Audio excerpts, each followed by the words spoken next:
Well, we'd like to welcome everyone who's tuned in tonight for a weekly webcast. We have these every Sunday night, 5 p.m. Pacific, 7 p.m. Central, from the Objector Church. And if you're just catching us here for the first time, want to learn more about us, go to our website, objector.church. So for tonight, this will be a conversation between myself, James Branham, here in Oklahoma City, and then Jeff Paterson, who is also a minister of the Objector Church and the executive director of Courage to Resist. And he'll be talking about the issue of conscience. And by the way, he's coming to us today from Oakland, California. But before we get started into our conversation about conscience objection, I do have one little ritual we do at the beginning of all of our webcasts. So I'm going to do that. And this is a sort of a humanistic blessing of sorts from this book, the Book of Blessings by Marcia Falk. And I've adapted a little bit for our context, but just kind of as a bit of intention setting and kind of starting of this time together. And also part of this is I always light a candle as an expression of hope in the midst of dark times. So we will light the candle. And then I'll read this. And the first part of this is in Hebrew, the rest of it's in English. Shema kavora la Elohot alafei panim malo alam shakinata ribrei panea ekad. Hear, O congregation, the divine abounds everywhere and dwells in everything. Many are one. Loving life in its mysterious source with all my heart and all my spirit, all my senses and strength, I take upon myself and into myself these promises. To care for the earth and those who live upon it, to pursue justice and peace, to love kindness and compassion. I will teach this to our children throughout the passage of the day, as I dwell in my home and as I go on my journey, from the time I arise until I fall asleep. And may my actions be faithful to my words, that our children's children may live to know. Truth and kindness have embraced, peace and justice have kissed and are one. So may it be. Okay. So that was our a little bit of ritual. We are a religious humanist community, so we're trying to incorporate little bits of ritual that are meaningful to folks, but we're trying to make them as universal as possible, ones that'll be comfortable for folks, whatever tradition, whatever your perspective is, whether you're religious or not. We think there's still some value in sometimes the ritual elements that even if the meaning may be different for you, the ritual might be meaningful. So that's why we do it.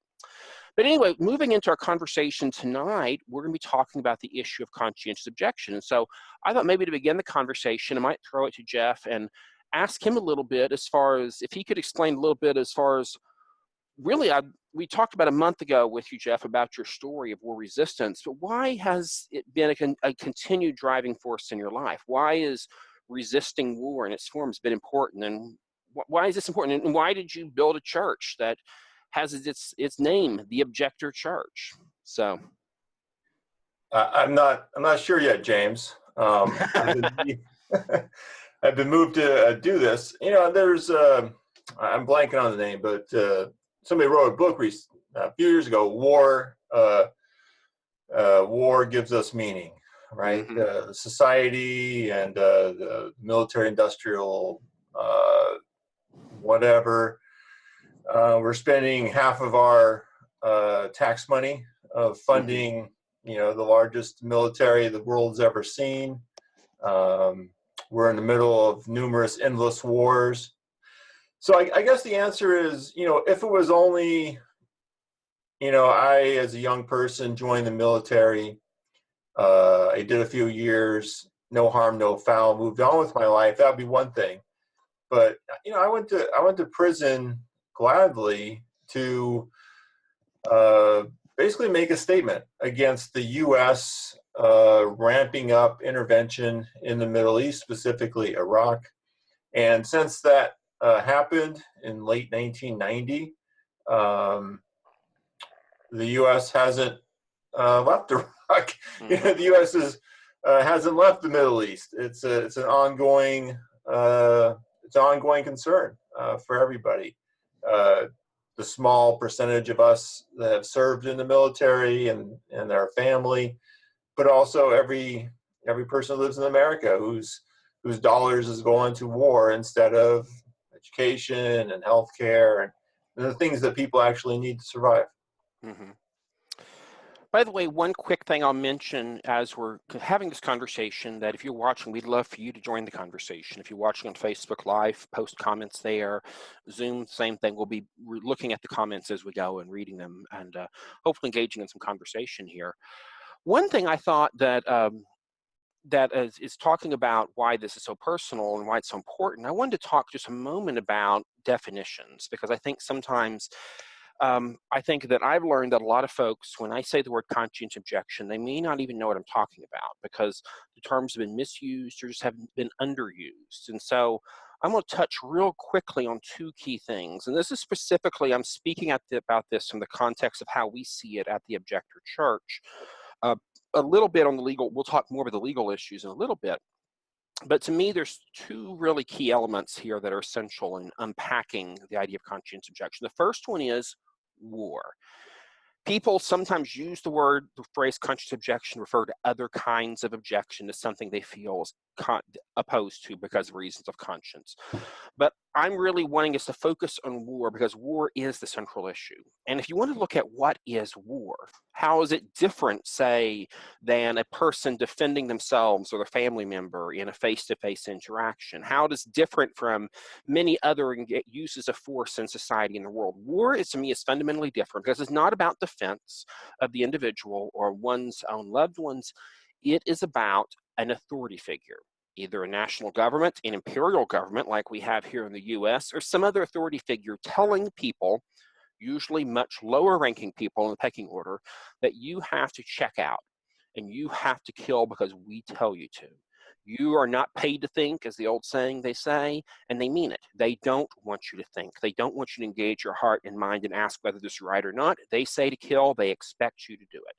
And war, that's what it's all about. It's all about loyalty to these abstractions, these forces, these authorities. And so conscientious objection is about when human beings take back that authority. They say, no. Just because you, government official, or you, president or king or whoever, tells me I have to fight, I do not have to fight. Just because you tell me to deny the humanity of the people you tell me are my enemies, I don't have to do that. In fact, I don't even have to see the people that you say are my enemies as my enemies. It's about seeing that broader human solidarity. And so for us, with the Objector Church, we focus on religious humanism, and the humanism is really the key thing there, because we want to say human beings are important. And the people, these dividing lines, all these things that we erect to say to keep us apart, to keep us at odds with each other, a lot of that could fall aside if we could get the governments out of the way, if we could get those authority figures that say, kill when we tell you to kill. When we say no, there's power. And so conscientious objection is about that process of reclaiming your own heart and your own intentions and saying, okay, I'm going to have a different opinion, but then there's another step. It always involves action. And I would say this action element is really important. I've read a lot of accounts of times during the Nazi era in Germany, and there were many good-hearted liberal folks who were opposed to Hitler and his regime, who secretly were quietly opposed to things, who thought things weren't right. But the majority of those people kept their mouths shut. They went to work, they did their job, they didn't ask too many questions, they didn't stick their neck out. But then there were a rare few who said no. Some of them did so very deliberately, defiantly, openly. Others of them did it subversively. But no matter what, there was always that action component. And so what we're talking about today is not just saying war is wrong, I should think war is wrong. Well, fine, if you think whatever you want, that's not important. What's important is, what are you going to do about it? How are you going to implement your ideas into action? And so that's the what. What I want to talk, though, Jeff, I want to pull you back into the conversation to talk about now how our society, we tend to think of it still, conscientious objection is been on the back burner for a while, because we have not had an active draft in this country. For those of us who work in military issues, like Jeff and myself, we think about this issue a lot for active duty service members, for people who have joined in good conscience but have had a change of heart. We've talked about that before, but Jeff, do you think there's some changes right now in the world that may broaden the scope of conscientious objection than it is now? Well, my main concern is things aren't going to stay the same as they are now. We have we have a huge military, like what, almost 2 million active duty, 4 million if you include all the reservist National Guard. And we don't have any large scale military engagements at this moment. But things aren't always going to remain that way. We have a selective service system that's been in place for decades now, where every young male, not female, but males age 18 to, I'm forgetting what, 25 or so, are required by law to register for the selective service, register for the draft. And there are some very large penalties. Now there's the formal penalties that aren't actually imposed on people anymore, but there are penalties such as losing access to federal grants, job training, and you can be disqualified for that for the rest of your life, even if you change your mind and try to register one day after the cutoff of when you're 25 years old. So you're in a position where young men at this time are very much compelled, against their will or otherwise, to sign up for the draft. And that's been like that for a while. But in the last few years, we've seen every combat position now open to women. And there's no longer a constitutional argument to say that only men need to sign up for the draft. So our government is in a position where the current system is no longer constitutionally viable because it's discriminatory to men and women by the men-only system. But the government also is not eager to expand the draft to women. So they're going to have to declare one or two things. They're going to have to get rid of the draft, or they're going to have to expand it to women at some point in the relatively near future. So that's what got me thinking about most recently.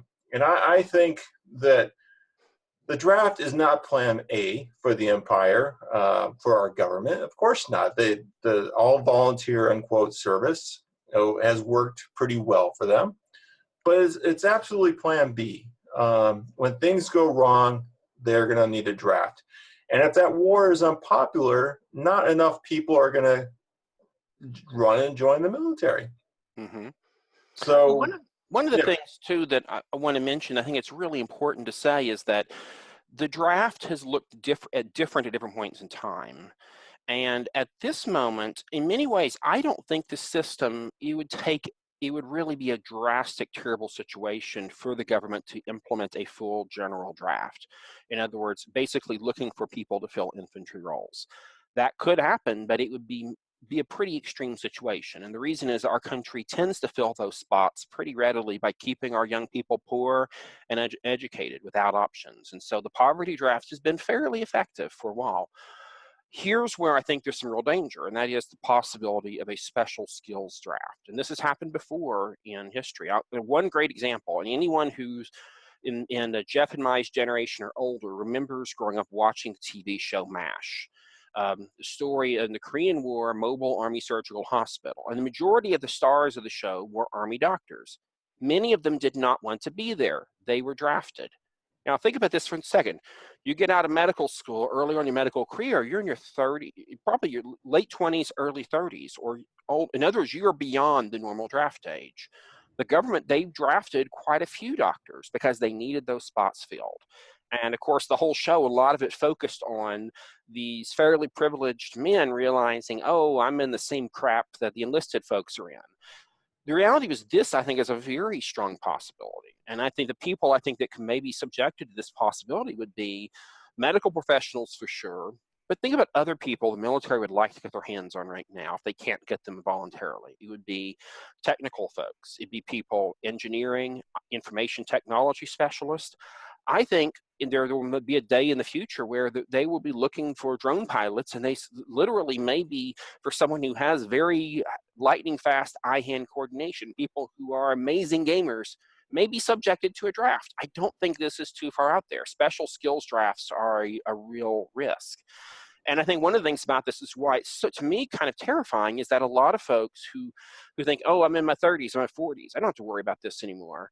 I think a special skills draft, I think the government would in a desperate situation, be quite willing to take a 40-year-old doctor or a 40-year-old engineer or lawyer if necessary. In other words, I think the possibilities in the future are as a much broader range of people could be subjected to a draft. I think you mentioned the drone pilots. The first thing I think of is computer programmers, cyber warfare. Mm-hmm. You have the drone pilots, but they're also looking for programmers to program micro drone swarms. For example, the battlefields of the future. Intel analysts that are good with some rudimentary hacking skills would be helpful.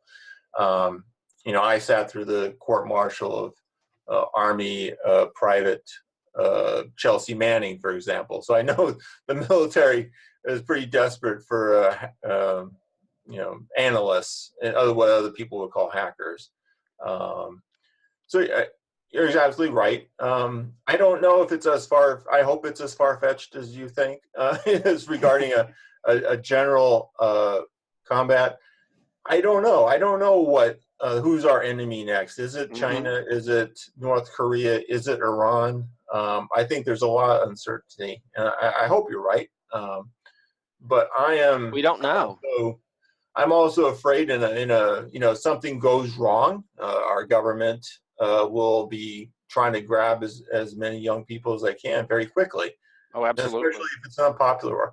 Now, take into account if we're talking a war that is that the vast majority of people are like, oh yeah, we had to do that. We have to defend ourselves. There's no need for a draft in that case. Mm-hmm. Plenty of people will step forward and do their duty as they see fit. But we're talking about wars that are not popular enough to be supported by a volunteer effort. Mm-hmm. And by definition, those are probably wars that we should not be engaged in. Absolutely.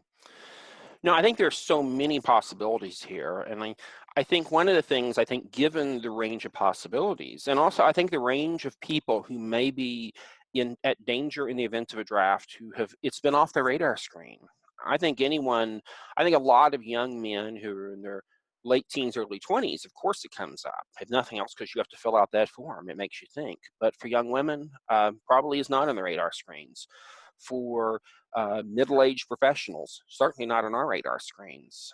I would argue right now that it's essential for us all to be thinking about how would we respond. And I would also argue not just only for our own personal self-interest, but I would argue that throughout history, things have changed based upon what ordinary people do. Governments can't go to war if there isn't enough support to make it happen. And so one of the things about this, to me, why conscientious objection is important, is not just about making sure that morally conflicted people don't have to fight, but it's about hopefully draining the whole system of persuading people to opt out.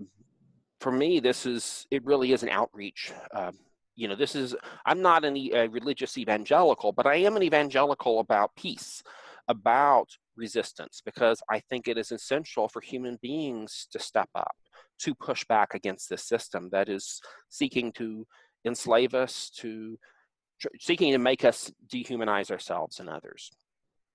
One thing I thought might be helpful too to talk about some practical issues, and this is segueing into a conversation we're going to be talking about in a second about a new project of the Objector Church. There's going to be meeting some of these needs. But one of the things that I think is important for folks to understand is what a draft might look like if one was called. And what it would look like, we currently have this registration system.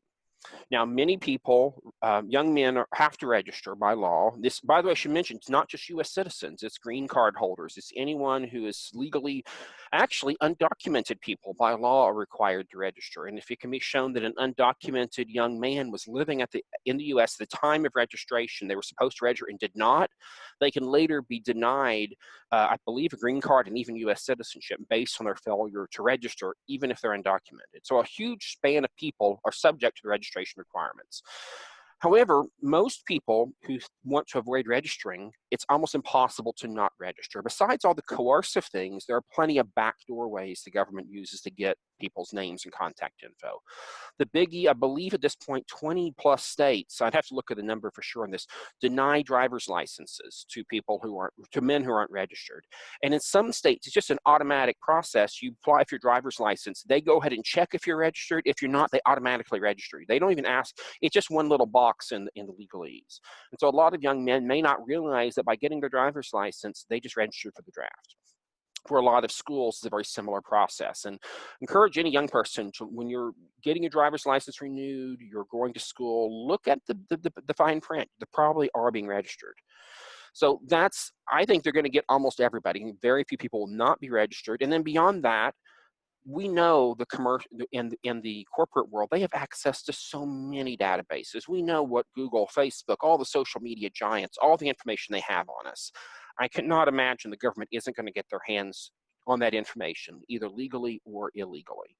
And so based upon that, they're going to have their names and their numbers and their contact info. Some people will be harder to track down than others. Initially, in the event of a draft, there may be some legal skirmishes of whether men or women are included in this, men only or men and women are included. But likely, I would argue that the military will probably want to get ahead of this, and we'll try to get Congress to do an end run around it so they won't have to worry about SCOTUS getting involved. So I think very quickly women are in the mix too, and this could happen very quickly. How the system is set up now is that within whatever age range they choose to pick, they then pick it based on birthday, and then a huge number of people are getting their notices in the mail. They'll be required to report to an induction center for the initial physical, and then they'll be given a very limited amount of time to appear before a draft board, a local draft board, often composed of super zealot patriots who are bound and determined to deny as many people as possible, and you're going to have to make your case, often within a very short period of time after getting your notice. And here's the problem. What they're going to be looking for are the criteria in this context to prove your CO. You have to be opposed to all wars, not some wars, all wars. You can't pick and choose. You have to prove that you're sincere about your views, that it's really is your primary motivating factor is conscience. It isn't political expediency. It isn't cowardice. It isn't personal anxiety. It has to be conscience. Thirdly, that your beliefs either are religious in nature or stem from the same deep place that a religious person's beliefs stem from. Meaning you can be an atheist, no problem, and be a CO, but you have to show that your beliefs are from a very deep place, not just a passing opinion. Here's the problem. Being able to prove this in a few weeks when it hasn't been on your radar screen is very difficult. For many people, the first time they've really even considered this issue in depth is when they get that draft notice. And what's going to happen when you go before the draft board? Are they going to take seriously a young person who, let's be frank, the draft board is composed in most cases will be mostly white, mostly older people. How are they going to relate to a young person of color who may be culturally very different from them, may not be religious in a traditional sense? What are they going to do? There's a very high odds, we know this from Vietnam, that people that didn't fit the stereotypes are more likely to be rejected than those that did fit the stereotypes. Meaning that people of color were more likely to be denied by their draft boards. People who belong to religious traditions that weren't traditionally peace churches were more likely to be denied. Atheists, free thinkers, and others who didn't fit the bubbles were more likely to be denied. In other words, if you're a Mennonite in Kansas or Pennsylvania, you're almost likely for sure to be approved. If you're a Catholic kid or a Baptist kid or an atheist in some other part of the country, you're more likely to be denied. And so because of that, it's essential, in our opinion, to prepare ahead of time, to start documenting now what you believe about war. And if you are someone who's concerned about these issues, the time is now to begin documenting it well before a draft is called, and particularly to look at what things can you do in your everyday life that stem from your beliefs, that can show that these things are important to you. These are the kind of things that help to show the sincerity element that'll be so critical in winning in a draft board case in the future. And so, Jeff, I wanted to maybe, this might be a good time to talk about some of what we've talked about with the Objector Church, some of the things with the registry and whatnot, and what role that could play, depending on some of these contingencies that we might be facing in the future. Well, James, thanks. What you're talking about is really about why the Objector Church exists, why those of us thought it was important came together around this. Because we know that in the past, the government has put a lot of weight into people gathering in churches, shared community, shared spirituality, and then shared expectations of these churches forbidding their members to serve in a military capacity. The Objector Church is still, figuring that out. We're still coming up with, our shared collective beliefs, but that's going to be part of that discussion, in that we expect our people, members that step forward to be part of this church community, to have this shared objection to war, to militarism, and to participating in the U.S. military. And if military members join the church, we're not demanding that they throw down their guns tomorrow morning, but we're expecting them to investigate how they can extract themselves from that situation as quickly as possible, so they don't have to continue harming their conscience and bending their morality for the state. So that's a general thing about the church, and specifically,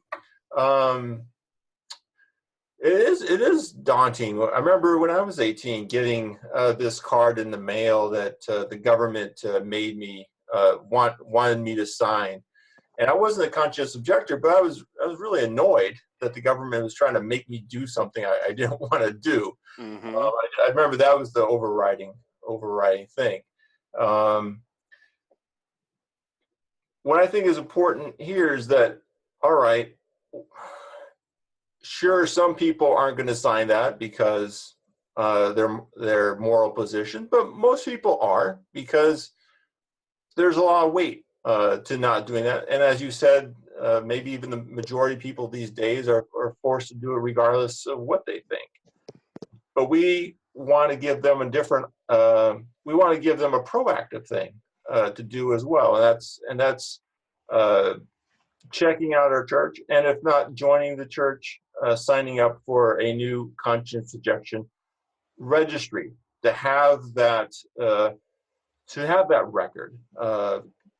We have the discussion with individuals now, and we're still developing what it is. And I think by the time, if you're watching this not live but recorded, you'll be able to go to Objector.church and look at our registry, and I'm pretty sure within a few days we'll be ready. We're just figuring out the kinks. But for now, if you're interested, just send us an email at hello@objector.church, and we'll work with you directly.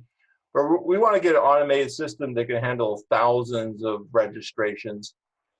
Some of those registrations will be self-declared, in that there'll be an automated process of you explaining some of what your views are. Do you believe you are currently a conscience objector, for example? Or do you just have questions and you want to go on record now as somebody who's exploring what conscientious objection means? And both of those would be important for months from now or from years from now, to have that record, as you explained, James, these draft boards, to have this with you. It's a certificate or a piece of paper saying that you have been for a long time grappling with these issues. Either you have been an objector, or you've been grappling with these issues for all this time, and you are now an objector for the draft board. And you have this document to help you have that claim. Because I filed for a conscience objector discharge from within the military, and I just remember being grilled of where's the proof? Where's the proof that I am a conscience objector and I just didn't make this decision? And I tried to tell, I tried to grapple things while I don't know, I stopped eating meat and I read some books, but I didn't feel like at the time in the military I could actually explain and tell people what I was going through, because it would have made my life more difficult. It was I was trying to grapple with this internally, and it was really hard for me to come up with any external proof that fit their what they wanted to see, I guess. So I believe this would be helpful. Oh, go ahead. One thing I was going to mention that it's in this process, what Jeff mentioned a second ago, it's just saying you have questions. There is value to that. And I've had arguments with some people on this subject, but I think I think there's some really strong argument to say that and I know in the context of the military, of someone who's in the military seeking to be discharged on the grounds of conscientious objection, often at their conscientious objector board hearings, what we often are showing is we are showing evidence of how they got from point A to point B. For instance, maybe at age 21, they started asking questions about this. At age 22, this happened to them. Age 23, they had this major conversion of experience, and that's then at age 23 is why they filed. What happened between those previous 2 years is still important. It's the journey of getting there. And so one of the things I anticipate with this registry process and the things we'll be asking for is also providing some resources, information of self-study so that people who are struggling with these issues, it won't just be documenting where your views are now, but also documenting them over time and knowing some next steps of saying, okay, word doesn't feel right, or this kind of word doesn't feel right. How do I begin to just discuss and think about all the other aspects of this? I think that's a key element. I also would argue that for many of us who, for various reasons, may think that we don't have to worry about the draft, I would argue we still also need to be thinking about how will we resist war. Notice, even if there's not a draft, we all are part of this system.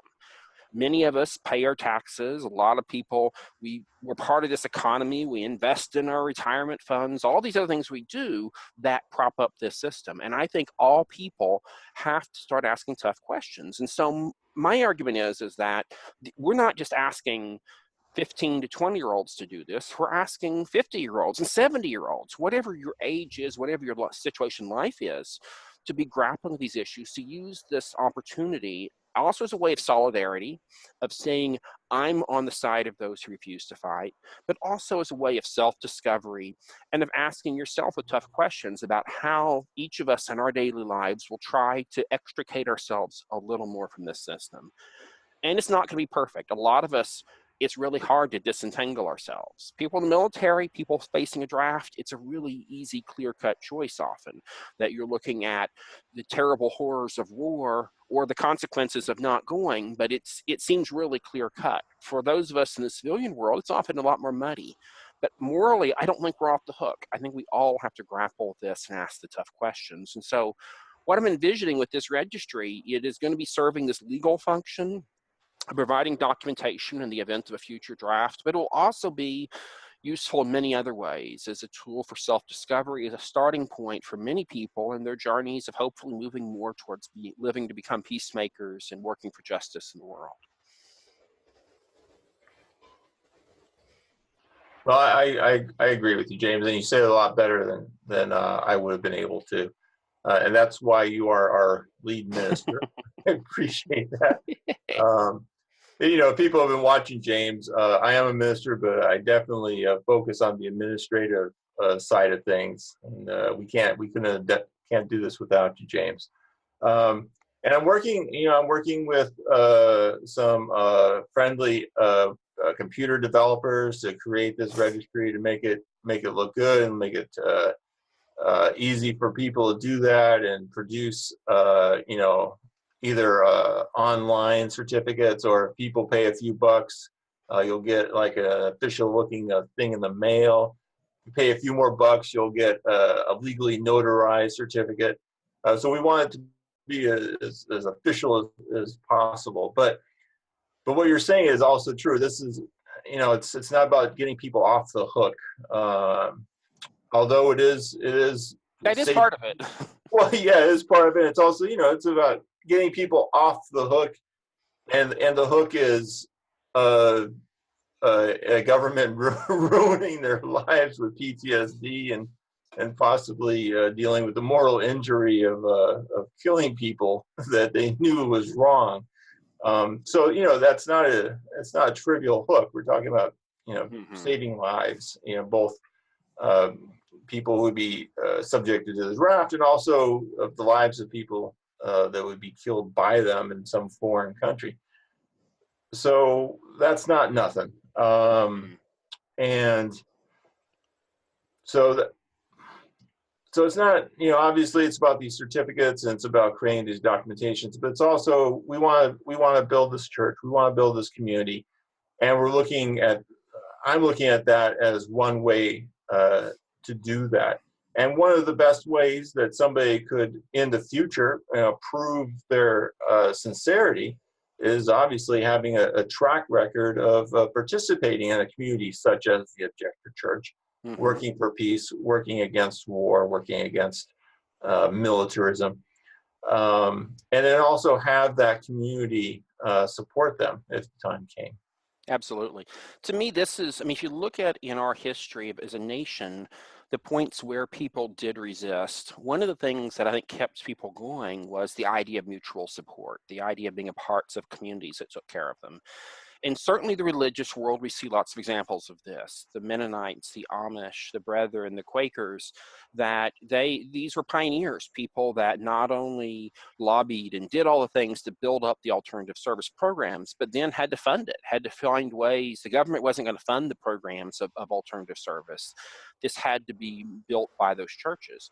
And if you look in the Vietnam era, I think one of the things that's huge in the mutual support area was the non-religious folks that organized in many ways to do draft counseling, to do support in many ways to help people when they went before the draft boards. They weren't doing this alone. And so right now, at this moment in time, there are some organizations out there that are doing this work. And I would say, especially in the military context, the good news is if you're in the military, you're struggling with these issues, there are so many groups out there ready to help you. Courage to Resist, a group fiscally sponsored by the Objector Church.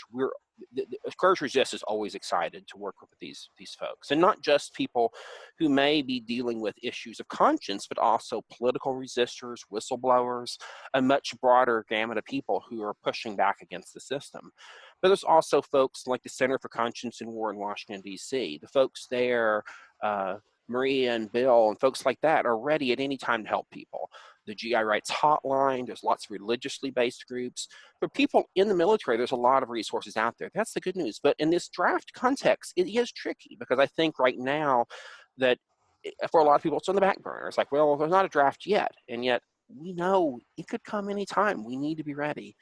And so part of this too is also by building up the Objector Church, we are helping with these legal issues, preparing for the eventuality of a draft, but also we're building that network so that when the future comes, whether there's a draft or not, we'll be ready.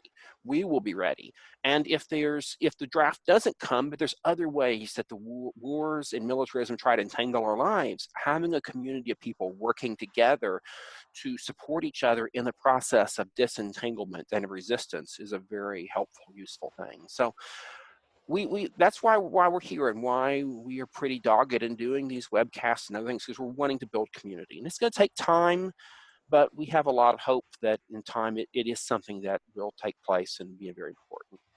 Speaking of that, I'm going to mention real quick, just as a bit of a segue a bit, I want to mention that we are planning some really exciting things in the coming weeks. One is we're working on possibly having an internet telethon for the Objector Church to encourage folks to get involved. We're working with some local musicians and others, probably the last weekend of January. So there's still some details to be worked out. But if you're a musician, artist, anything along those lines, we'd love to talk to you, performing artists, either in Oklahoma City, the Bay Area, or if you want to participate remotely, that's a possibility too. So if you're following those categories, shoot me an email, james@objector.church. The other thing I want to mention is that, and this is a way for folks in the older generation to be supportive of this movement. There's a lot of folks we know, Jeff and I both know, who in past parts of their lives resisted war. Some are U.S. military veterans who while they were serving, pushed back, who organized together, the Vietnam Veterans Against the War and other groups back in the day. In the more recent era, IVAW, About Face, this new generation of veterans who found ways to push back. There's also many conscientious objectors, both in the military context, but especially in the draft context, who either were granted their status, did their alternative service or who faced the penalties for that, who did time in prison for refusing. What I've learned from those folks, and there's many in my life, very important people, through my prior church and through other circles, I've learned their stories. And whether they went to prison, whether they did alternative service, none of them were untouched by this process. And for many of them, these were the formative, major turning points in their lives. Several people I'm thinking of right now who their lives, and think of some of the guys that did alternative service that who because they were doing alternative service, they worked in inner city schools, they worked in mental hospitals, they worked in conservation, they worked in a variety of things, and that led to their future careers and led their whole lives to be reoriented in a different direction that would have been otherwise. And so what we're wanting to do is for folks who fall into this category, who have resisted in the past, who lived to tell the tale, and now maybe have a story to tell. We want to hear your stories, and we'd like to share your stories with the members and friends of the Objector Church. And so we're going to be here in Oklahoma City. I'm working on this now of setting up some times to be filming some very short interviews with some of these past resistors. We'd like to do this with other folks as well, either remotely or in person in different locales. And so if you or someone else you know would love to tell your story on either audio or video recording, please let us know. We'd love to, and actually I really would love to have some of those recorded before we do the telethon to intersperse here to have these stories, because what I'd love for folks who may be facing the draft in the future to know is that you're not in this alone. Others have gone here before, and you can take encouragement from those who have seen the worst the system can throw at you and came out alive and came out stronger than they would have otherwise. So again, just shoot us an email. Actually, probably the best email to send everything to is hello@objector.church. That's our general email where all incoming stuff comes in. But if you're a musician, performing artist, or you're someone who wants to tell your story, please shoot us an email. We'd love for that to be part of that event, and also to have it on our website. And finally, just to be preserved for the future, for the historical archive. These stories need to be told, and a lot of that generation who did alternative service in World War II, the Korean War, Vietnam War, their stories will be lost if they're not recorded. So please get in touch with us. We'd love to be involved with recording their stories and sharing them. Well, real quick, I'm going to check and see if we have any comments coming in on Facebook or anything. And unless I don't see we have any right now. So before we close out this program, Jeff, do you have any other thoughts, anything you want to raise with the folks who are either watching live or watching in recorded form later? Well, as far as I'm the project director of Courage Resist, so I feel like I have to give a plug. Check out Courage Resist, courageresist.org. We have some of our most recent podcasts are with former objectors, Keith Mather to the Vietnam War. We just helped him do a 50th year anniversary at the Presidio Stockade. He was there when the guards gunned down one of the anti-war prisoners 50 years ago. And we don't have the Central Committee for Conscientious Objectors, CCCO, CCCO anymore. And that's, throughout, after I got out of the military, those were the sort of the people that had my back then. I think that leaves a void. I think that's one of the things I think the Objector Church can help fill that community.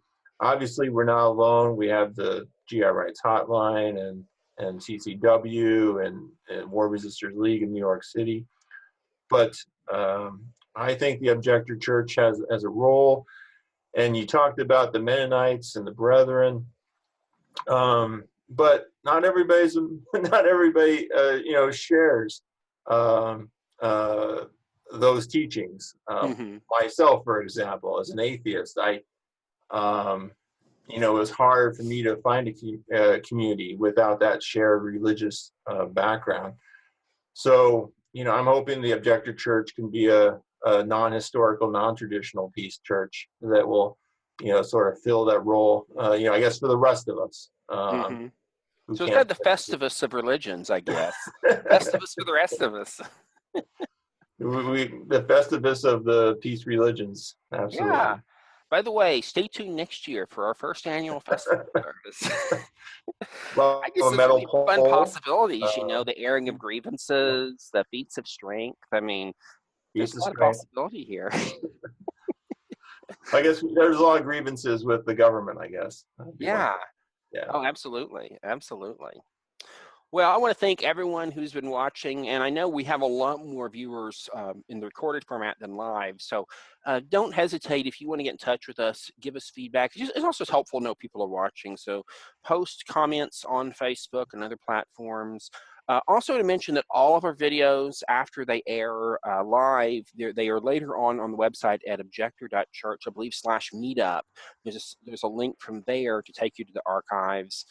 Jeff always makes them look a lot better than they do in live format. He does his magic on the video editing and stuff. So he makes me look a lot better than I normally do. So if you're watching pre-recorded, watch those. They look a little better. But encouraging, especially if any of these resonate with you, share them with your friends. And finally, I don't want to sound like a creepy evangelical trying to win converts, but in one sense, we do need members. We need folks to join this community. And again, we have no problem if you're part of another community. That's not an issue. If you say, I don't believe in God, great. Half of us don't believe in God either. And some of us, myself included, we're not sure always. That's okay. That's not it. What we ask of you are, do you believe that all human beings are worthy of love and respect? Do you believe that that we should be working towards a world without war and oppression? If you believe in those kind of things, and if you can tolerate differences, tolerate the fact that some people may understand the universe differently than you do, but yet they can also be working for peace too. If you can do that, then you can be a part of the Objector Church. So encourage you to check us out at Objector.Church. So I think we will leave it at that for this week. Tune in next week. I think next week we'll be doing some special stuff for Martin Luther King Day. And then probably the week after that will be the telethon. There'll be some more information on that coming. Still have some kinks to work out in the schedule, but we're working on that. But again, for the telethon, should be a fun, what I really want to do is kind of a bit of a variety show. So there'll be a lot of different kinds of entertainment, some speaking in between, stories of war resistance, and of course, lots of information about the church and our future and how you can get involved. So anyway, we will leave it at that. So thank you, Jeff, so much for participating today. And Thank look you. forward to having you on again. So see y'all next week.